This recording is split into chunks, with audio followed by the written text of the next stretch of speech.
അബ്ദുറഹ്മാൻ അണ്ടത്താണി ഇനി ലീഗിൽ നിന്നാൽ എന്താകും അവസ്ഥയെന്ന് കണ്ടറിയണമെന്ന് കെ ടി ജലീൽ 24-നോട്. പാണക്കാട് തങ്ങൾമാരെ ചോദ്യം ചെയ്താൽ പിന്നെ ലീഗിൽ നിൽക്കാൻ കഴിയില്ല.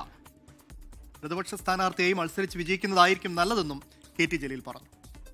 തവനൂരിൽ വീണ്ടും ഒരു അംഗത്തിന് തനിക്ക് ബാല്യമുണ്ടെന്ന് കെ ടി ജലീൽ ഉറപ്പിക്കുമ്പോൾ വലിയ ആവേശത്തിലാണ് പ്രവർത്തകർ. അദ്ദേഹം ഇപ്പോൾ നാമനിർദ്ദേശ പത്രിക നൽകിയിരിക്കുകയാണ്.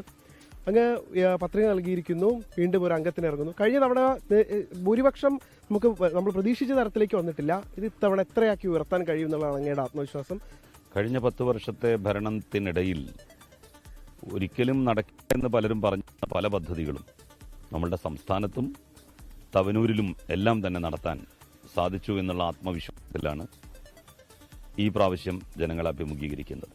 കഴിഞ്ഞ തവണ ഒരുപാട് കള്ളപ്രചാര വേലകൾ അഴിച്ചുവിടുകയും പലരുമായിട്ടും നമ്മളുടെ എതിരാളികൾ രാഷ്ട്രീയ സഖ്യത്തിലേർപ്പെടുകയും ഒക്കെ ചെയ്തതിൻ്റെ ഫലമായിട്ടാണ് അങ്ങനെ ഒരു റിസൾട്ട് ഉണ്ടായത്. പക്ഷേ ഇത്തവണ അതിഗംഭീരമായിട്ടുള്ള വിജയം, ശരിക്കും ഒരു നല്ല മാർജിനിൽ തന്നെ ജയിക്കാൻ സാധിക്കും. ഇപ്പോൾ ജില്ലയിലെ 2 ഇടങ്ങളിൽ ഇടതുമുന്നണിക്ക് നിലവിൽ സ്ഥാനാർത്ഥിയില്ല.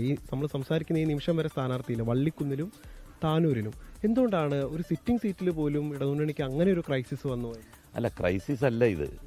ഇതെന്താണെന്ന് വെച്ചാൽ, ഞങ്ങൾക്ക് മലപ്പുറം ജില്ല പോലെ ഒരു ജില്ലയിൽ സ്ഥാനാർത്ഥികളെ നിർത്തുമ്പോൾ അതിന് കോമ്പിറ്റൻ്റ് ആയിട്ടുള്ള ഒരാളെ തന്നെ നിർത്തണം. ഇപ്പോൾ താനൂരിൽ നിന്ന് ഒരാൾ ഇങ്ങോട്ട് പോകുന്നത് കഴിഞ്ഞ തവണ ജയിച്ച നിയോജക മണ്ഡലത്തിലേക്കല്ലല്ലോ, പിടിച്ചെടുക്കാൻ വേണ്ടിയിട്ടാണ് തിരൂരിലേക്ക് വന്നിട്ടുള്ളത്. അപ്പോൾ താനൂര് നിലനിർത്തുകയും വേണം. അതിന് യോഗ്യനായ പ്രാപ്തനായ ഒരു സ്ഥാനാർത്ഥിയെ ഞങ്ങൾ അന്വേഷിക്കുന്നുണ്ട്, ഓൾറെഡി കണ്ടെത്തിയിട്ടുണ്ട് എന്നാണ് എൻ്റെ വിവരം.